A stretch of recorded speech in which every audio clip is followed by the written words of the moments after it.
Welcome to the podcast, everyone. Today we're diving into a story that's absolutely wild. Florida is targeting color itself in schools.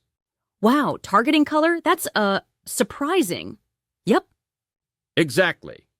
It turns out lawmakers in Florida are taking aim at any color that could be seen as supporting the LGBTQ plus community. Yep, you heard that right. Rainbows, rainbow stickers, even rainbow Skittles might be on the chopping block. Whoa, that's insane. I mean, banning rainbow erasers and rainbow pencil cases? Seriously, man? It truly is. Their proposed bill is all about eliminating what they call political displays in classrooms, which obviously includes anything that smells of rainbow cheerfulness. Yeah, that's ridiculous. And to think that they claim it creates an unsafe environment for children. I mean, come on, right? Yeah, exactly. It's incredible. The idea that a vibrant Lisa Frank folder could send a first grader to re-education camp in Tallahassee. Uh-huh, that's just wild. I mean, isn't it ironic? Florida's the place where you've got AR-15s available at strip malls, but heaven forbid a colorful backpack makes its way into a classroom. Exactly. It's like they're trying to enforce a sort of, Crayola-neutral environment. As absurd as that sounds, it's like they're saying, only safe colors are red, white, and blue. Yeah, and get this. They're not just stopping at flags and stickers. They're even eyeing rainbow bulletin boards, wristbands, and who knows what else. It's as if, any object with 3 or more contrasting hues is suddenly a civil rights violation. It's like, if someone brought a tie-dye art project to class, it would be seen as a threat. I mean, imagine a teacher confiscating a tie-dye shirt because it might be political. Yeah, that's just preposterous. So, what do the lawmakers actually say about it? Do they really believe this is non-political? Oh, they do. They keep insisting that this isn't an anti-LGBTQ plus bill at all. It's just about keeping politics out of the classroom. Yet, isn't banning a rainbow inherently political? Yep, that's the contradiction. Exactly. It's like saying that if you ban diversity, you're not being political at all. It's the classic don't say gay vibe, but, with colors. Right. And critics have already branded it as the Don't Say Color bill, a sequel to Don't Say Gay, and perhaps even a prequel to some hyperbolic future proposals where, only whiteness and heterosexuality are celebrated in classrooms. I see that. And it doesn't stop there. While teachers are apparently banned from, say, wearing a rainbow pin, they can still, teach wild versions of history. Imagine a lesson labeled Heritage Education, where the Founding Fathers rode dinosaurs to church. Right, it's so bizarre. They leave the American flag in the gift shop because red, white, and blue are pretty much the only acceptable colors. Yeah, that's so ironic. But here's a thought. If these laws are passed, by 2026, we're probably going to see classrooms in grayscale. No crayons, no art class, perhaps just charcoal sketches of, George Washington on some wild mission. Yeah, imagine that. Classrooms turned into boring black and white pages. It's like they're, erasing the vibrancy of education altogether. Exactly. And, it's not just about aesthetics. This directly ties into broader issues in Florida.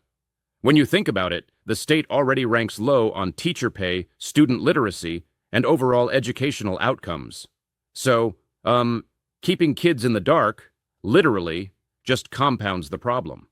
Absolutely. It's almost as if the legislative focus is more on control than education. And let me, respectfully challenge one point.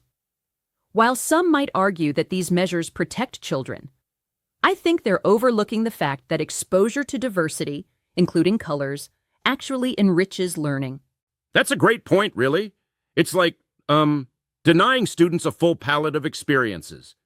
Education should be about exploring all colors of life, not just a bland, monochrome version. Yeah, totally. And honestly, can we even imagine a world where kids only learn in grayscale? It's, almost dystopian. A future where creativity and expression are stifled, all in the name of, preventing some abstract notion of political influence. Yeah, it's, quite dystopian. Imagine the art classes.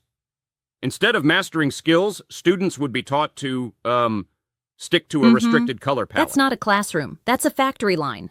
And consider, the absurdity, teachers being held to one standard regarding colors, but then the state still sells American flags with multiple hues. It's like, cherry-picking what's deemed acceptable while conveniently ignoring the contradictions. Exactly. It's a classic case of selective logic. I mean, how do you explain that to a child? Oh no, your tie-dye art is dangerous, but your patriotic decor is super safe. Yep, it's like they're playing a twisted game of, political charades where the rules make no sense at all. The irony is so thick you could cut it with a, dull knife. Right, that's a biting analogy. And the impact on society? Well, apart from stifling artistic expression, such policies undermine the very essence of inclusivity. This isn't just about art supplies. It's about sending a message. Absolutely. It's sending a message that diversity in expression is, not welcome in public education. And that goes way beyond colors, affecting the broader social acceptance of LGBTQ+ communities. Really unfortunate. So, what do you think can be done about this? How do we push back against such measures? Well, the call to action is clear. People need to, engage, speak out, and share these stories. Like, hit that like button, share with your friends, and subscribe to platforms that, stand for diversity and inclusivity. Definitely. And it's not just about online activism. Local communities must, advocate for real educational reforms that celebrate creativity and inclusion. Right. And it's, about not letting political agendas strip away the very essence of what makes learning exciting. It's like saying we reject a world where textbooks are uniform and, unimaginative. Yeah, I could never stand for that. And let's not forget, sometimes policies like these are a symptom of a larger issue, a distrust of modern ideas and, an extreme reaction to the ever-changing social landscape. Exactly. It's, almost like a fear of the unknown.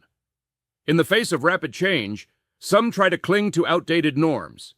But honestly, denying kids the chance to experience the full spectrum of life, that's a step back for everyone. So true. And the absurdity of it all, legislating against colors while still embracing red, white, and blue, just shows how deeply political narratives can be constructed around the simplest things. It's, both funny and frightening at the same time. I get that. It's a twisted kind of humor that highlights the extremes of political fear-mongering. At least, when we laugh at it, we also see what's really at stake. Exactly. And while we joke about it, it's important to remember that these decisions affect real classrooms, real children, and, the very fabric of educational freedom. Indeed, absolutely. So yeah, in the end, this story is about more than just banning rainbows. It's about fighting against policies that, well, limit our collective creativity and diversity. For sure. And, as we wrap up, let's remind our listeners to keep questioning and, pushing back against such measures. The fight for an inclusive, colorful education is far from over. Right on. Thanks for tuning in, everyone. Stay vibrant and keep spreading the colors of freedom, even if they're not officially allowed in some classrooms. Absolutely. Until next time, remember, the spectrum of life is meant to be celebrated, not censored.